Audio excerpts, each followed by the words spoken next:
À partir de demain, nous allons pouvoir tourner la page du premier acte, en quelque sorte, de la crise que nous venons de traverser.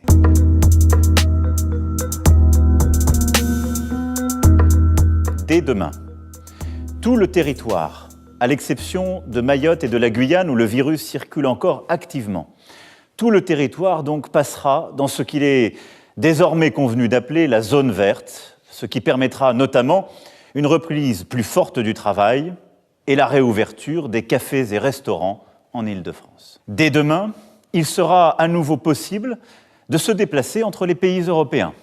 Et à partir du 1er juillet, nous pourrons nous rendre dans les États hors d'Europe où l'épidémie sera maîtrisée. Dès demain, en Hexagone comme en Outre-mer, les crèches, les écoles, les collèges se prépareront à accueillir, à partir du 22 juin, tous les élèves, de manière obligatoire et selon les règles de présence normales. Le second tour des élections municipales pourra se dérouler dans les communes concernées le 28 juin.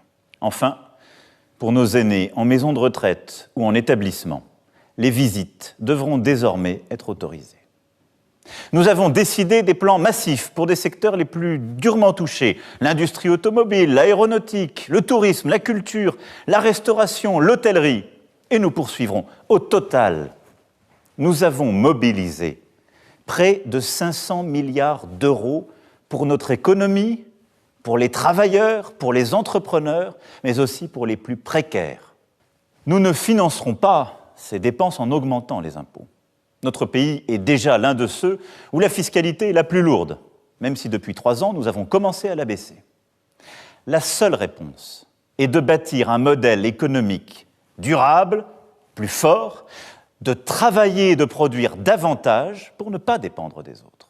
Et cela, nous devons le faire, alors même que notre pays va connaître des faillites et des plans sociaux multiples, en raison de l'arrêt de l'économie mondiale. Il nous faut d'abord tout faire pour éviter au maximum les licenciements. C'est pour cela qu'avec les syndicats et le patronat, nous avons lancé une négociation pour que dans toutes les entreprises, nous arrivions à préserver le plus d'emplois possible malgré les baisses d'activité. La nouvelle étape qui s'ouvre à partir de demain va permettre d'accélérer la reprise. Il le faut. Et là aussi, je compte sur vous.